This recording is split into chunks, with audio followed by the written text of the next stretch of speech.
It was another debate night for the Democratic Party, their candidates fighting fiercely for that presidential nomination. Now, the 10 leading candidates took the stage in Atlanta, Georgia tonight, and with the Iowa caucuses less than 11 weeks away now, the gloves came off a bit as they debated everything from health care to taxes.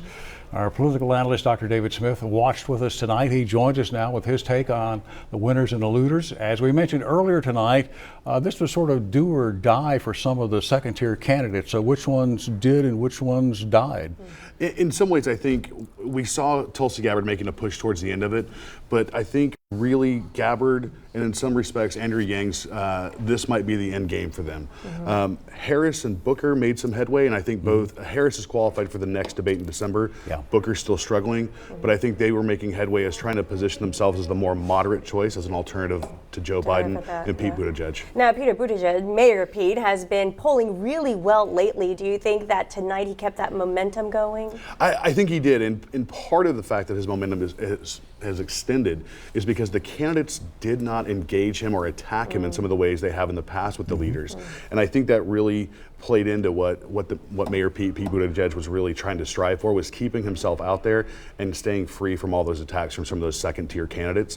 But at the end, as we were coming out on the set, we actually heard Gabbard and Buttigieg getting into a back and forth over military and foreign policy. But overall, not a real barn burner. No, and I think tonight it was really kind of the lowest in terms of the energy that we saw of all the debates thus far. And I think a lot of them are at this point positioning themselves for Iowa and New Hampshire so that they're keeping their name out there in a more positive respect or approach in comparison or to contrast against the current president. One other item quickly, former President Obama last week told the candidates, the Democratic candidates, hey, you maybe need to cool the rhetoric a little bit on the radicalism. Do you think that they heeded that?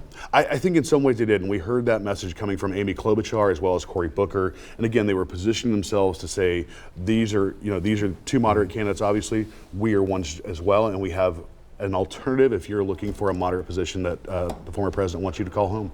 Okay. Right. 11 more weeks till the Iowa caucuses, and it's heating up again. So got another one coming up in December. Yes, sir. December 20th, I believe. All right. Dr. Smith, as always, very interesting takes on all of this. We appreciate you coming in. Thank you very much. Thanks, sir. Good to thank see you. you. Appreciate it. Good to see you. All right.